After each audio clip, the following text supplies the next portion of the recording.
di Lumajang, daerah mana, Gucialit apa mana, siang gitu.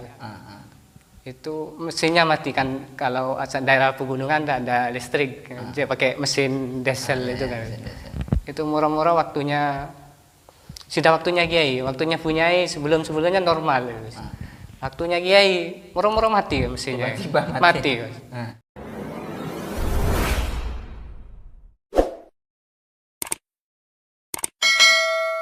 Assalamualaikum warahmatullahi wabarakatuh. Kembali lagi dan masih stay tune di channel YouTube Arofa Official dengan orang di tempat yang sama tapi dengan orang yang berbeda.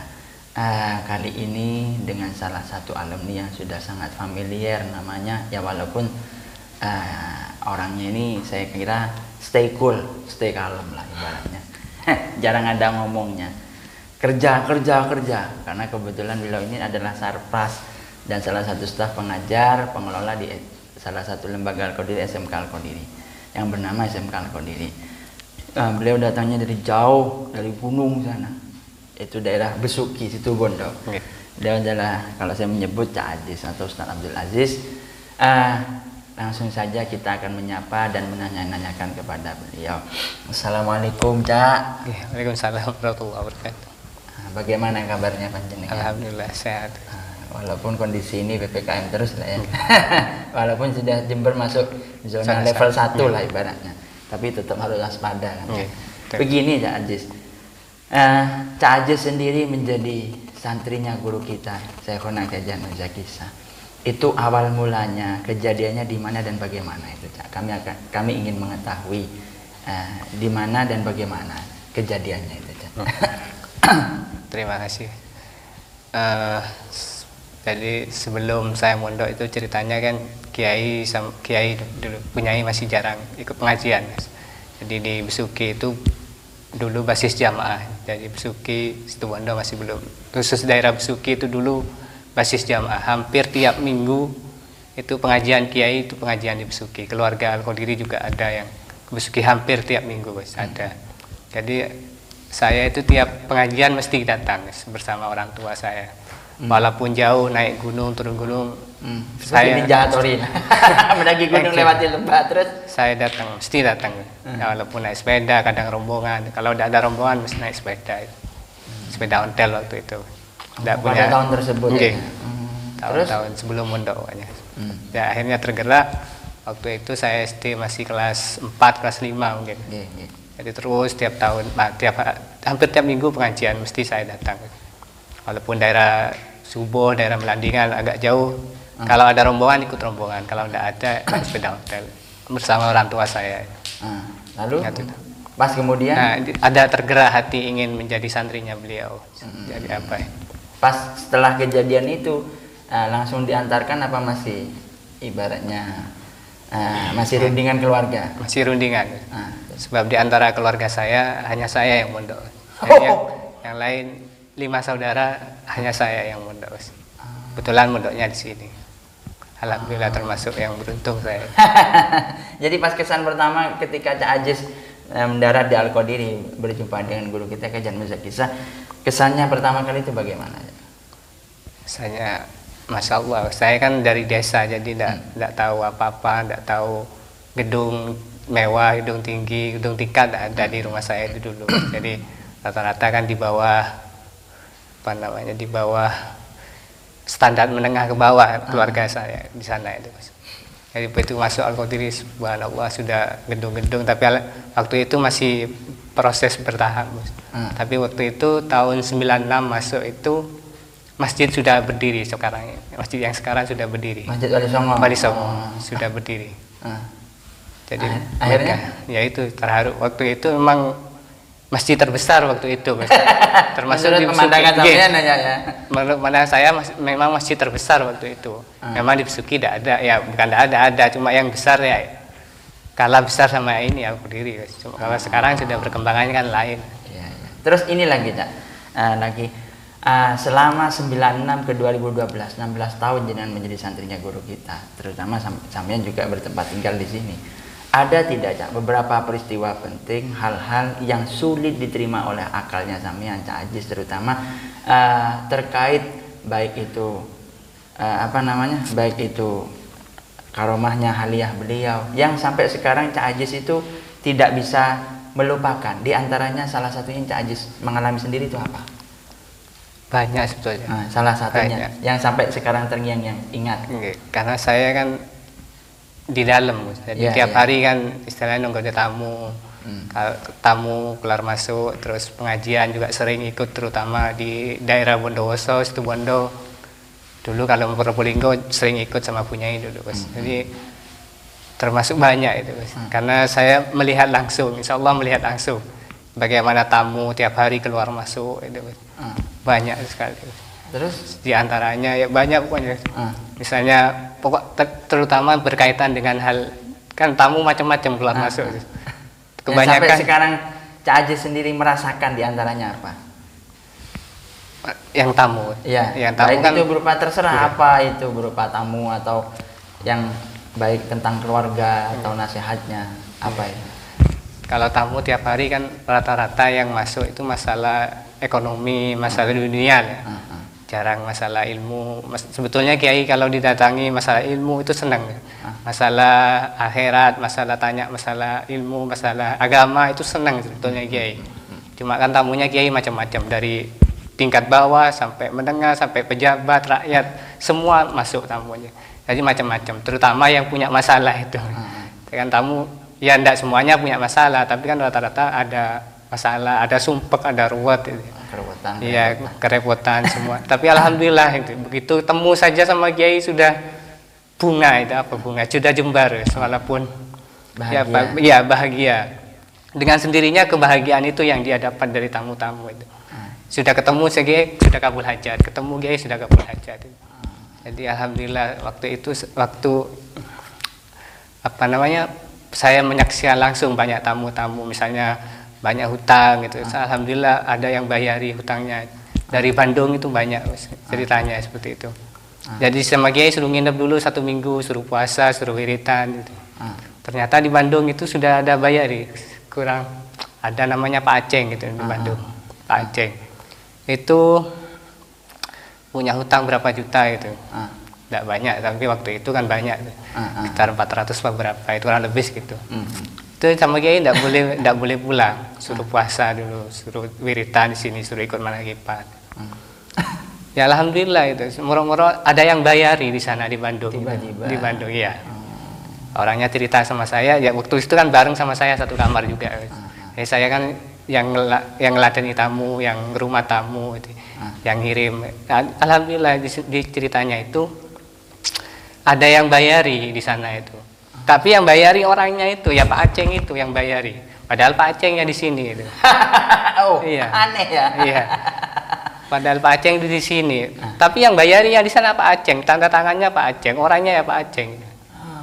Subhanallah itu banyak sekali pokoknya.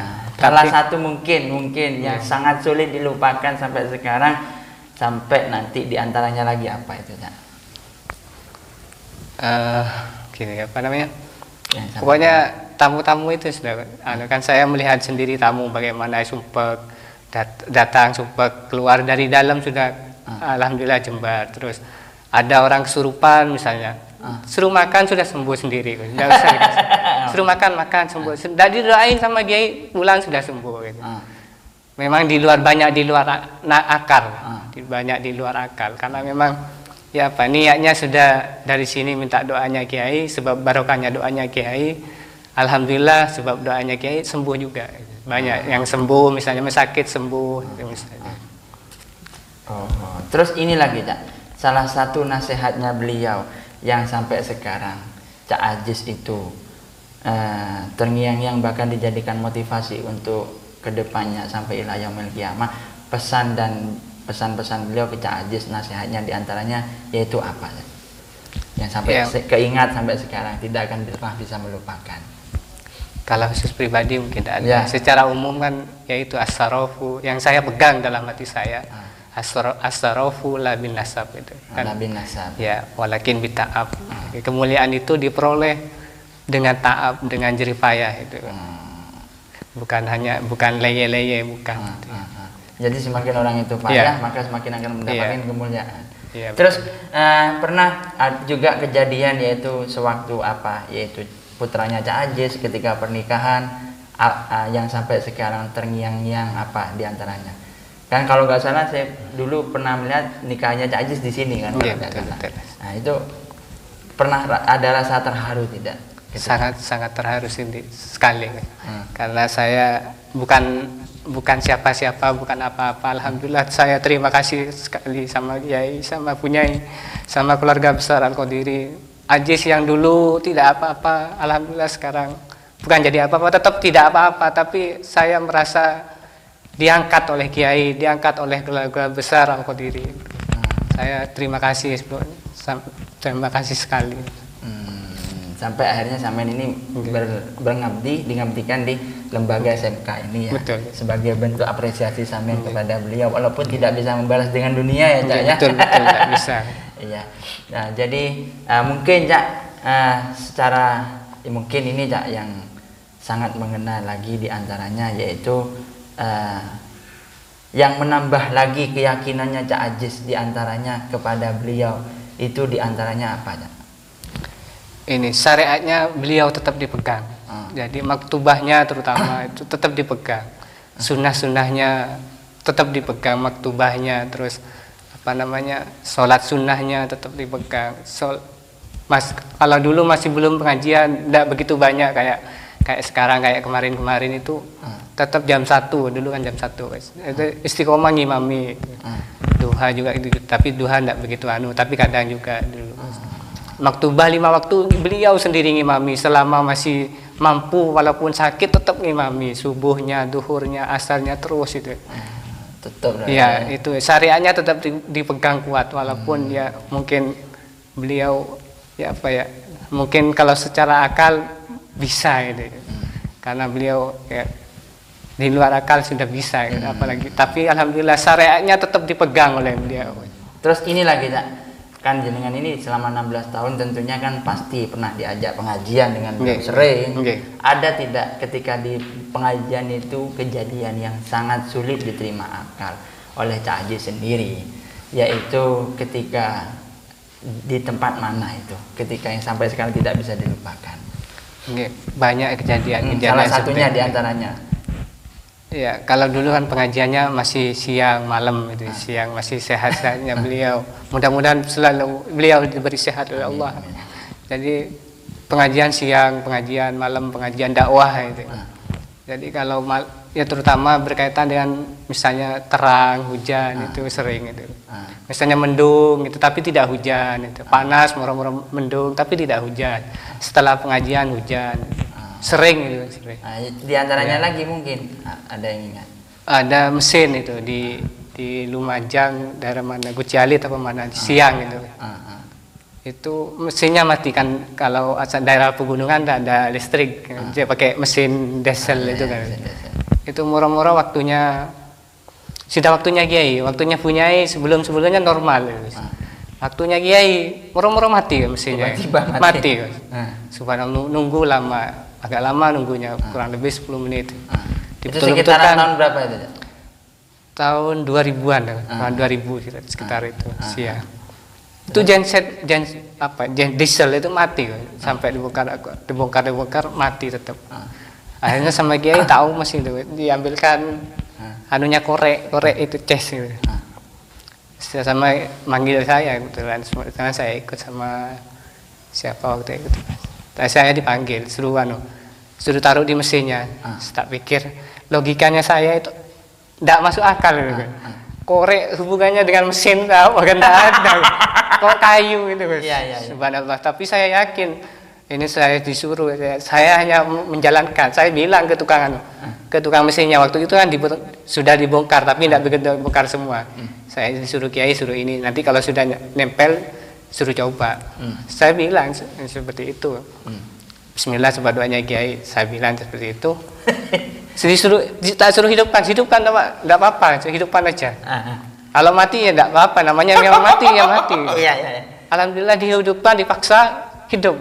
Subhanallah. Dengan pentil korek itu. Pentil korek tidak masuk akal, apa hubungannya anunya korek kayu itu suruh tempelkan ke, kalau oli mungkin bisa, kalau apa mungkin ada Bensin hubungannya lah. mungkin bensin mungkin ada hubungannya, itu kan korek suruh nempelkan aja, suruh ginikan apa namanya. Nggak masuk akal.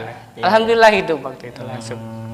Itu ya yang Iya. sangat berkesan bagi Iya, sampean. waktu saya sendiri kan yang disuruh itu. Sebenarnya banyak juga kayak apa, kayak dibesuki kan anunya apa, silitnya tidak ada silitnya. Iya. Gimana ya? Itu kan waktu itu saya juga ikut. Tapi di perjalanan itu dicegat sama orang Pak Sahram waktu itu, masih keluarga sama Pak Sahram. Dicegat waktu di pengajian itu. Saya di belakang.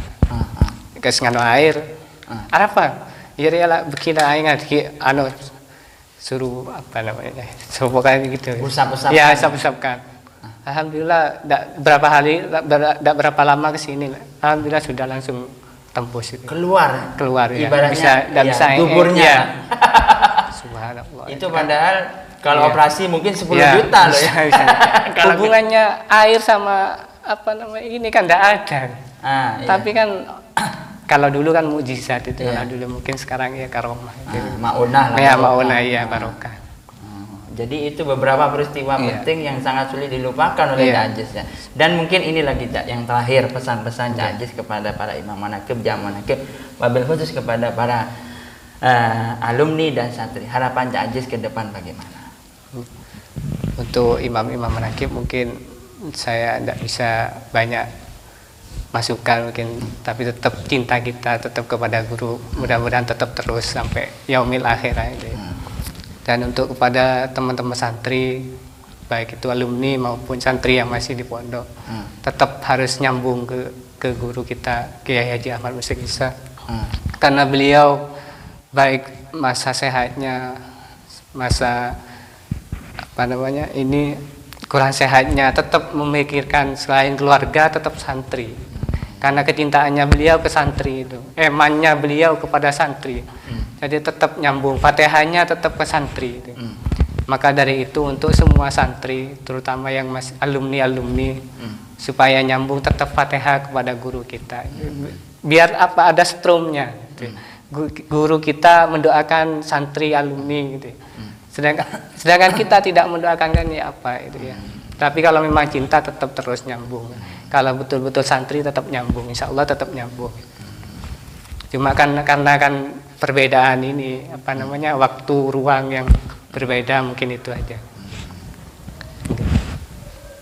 Untuk teman-teman santri, alumni, jamaah di seluruh Indonesia bahkan di dunia, karena banyak juga ada teman santri yang di Arab Saudi, di Malaysia itu ada. Jadi supaya jangan lupa dukung channel Arufa Official dengan like, comment, share, and subscribe. Pemaparan beliau yang sangat super luar biasa, itu penjabarannya. Karena ini termasuk media yang sungguh luar biasa, karena kan sekarang orang mau baca aja sulit. Ya. Mau baca buku tebal kan, ada dulu Kiai, ada bukunya Kiai itu, yang mau baca sebanyak itu kan susah itu kan. Mohon bahasa mencurinya tak omes. Tahu mas kan. Tak latih. Tapi alhamdulillah dengan media seperti ini bisa banyak sumber. Saya juga terima kasih setelah diundang di sini, Mas. Ini sungguh luar biasa, kebanggaan bagi saya. Terima kasih saya diundang. Karena ini juga menjadi saksi besok-besok ini. Jadi kalau misalnya santri untuk dijadikan apa skripsi, dijadikan referensi, makalah bisa ambil di sini. Iya. Karena untuk baca buku sekarang itu susah. Susah. Jadi pemaparan beliau itu yang sangat super luar biasa, mengajarkan kepada kita bahwa la tariqata illa bi tariqi nabiyina Muhammad, tidak ada jalan menuju Nabi Muhammad terkecuali mengikuti jalannya para guru. Nah, dengan engkau memiliki seorang guru, maka engkau akan mendapatkan surga dan seisinya. Kiranya itu saja yang bisa saya sampaikan, kurang lebihnya saya mohon maaf. Wassalamualaikum warahmatullahi wabarakatuh. Waalaikumsalam warahmatullahi wabarakatuh.